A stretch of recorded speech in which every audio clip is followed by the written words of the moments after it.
The Book of Ichigo Ichi, Prologue. In an old tea room, on the afternoon that, though we didn't yet know it, this book was about to be born, a storm was battering the narrow streets of Cheong in the heart of Kyoto, home of the last remaining geishas among other mysteries. We found refuge in a chashitsu, a tea house which was empty because of the downpour. Sitting at a low table beside the window, we noticed that the torrent of water rushing down the narrow street was sweeping with it sakura petals from blossoming cherry trees.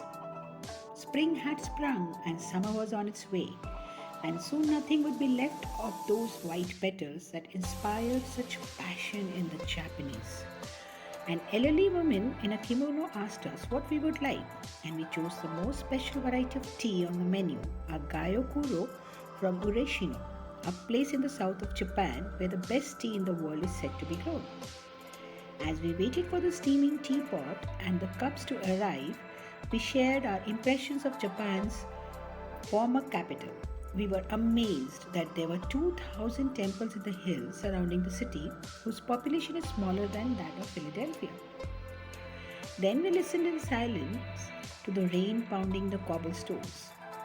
When the old woman returned with the tray, the tea's fragrance aroma aroused us from that brief and pleasant torpor. We lifted our cups to see the bright green infusion before savoring the first sip, which tasted both bitter and sweet. At that very moment, a young woman riding a bicycle while holding an umbrella passed by the old tea house and smiled shyly at us before disappearing into a narrow street.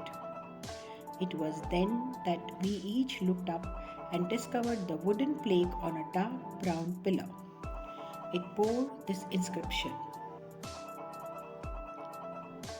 we set about deciphering those characters pronounced Ishigo Ichi.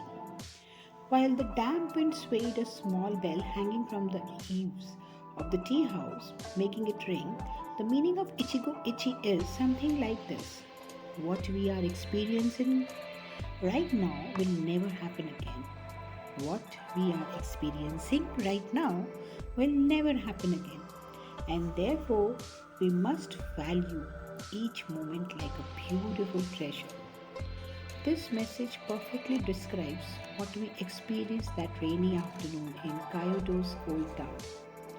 We began to talk of other unique, unrepeatable moments like that one, to which perhaps we hadn't paid enough attention because we were too concerned with the past, the future, or the distractions of the present. A student walking through the rain, carrying a backpack and fiddling with a cell phone provided a clear example of the latter and reminded us of a quote by Henry David Thoreau: as if we could kill time without enduring eternity. That spring afternoon, in a sudden flash of inspiration, we understood something that gave us food for thought in the months to come. In our age of complete distraction and a culture of instant gratification, when we often fail to listen and engage only superficially with our surroundings, each people contains a key that can open the door to attention, harmony with others, and love of life. And that key is called Ichigo Ichi.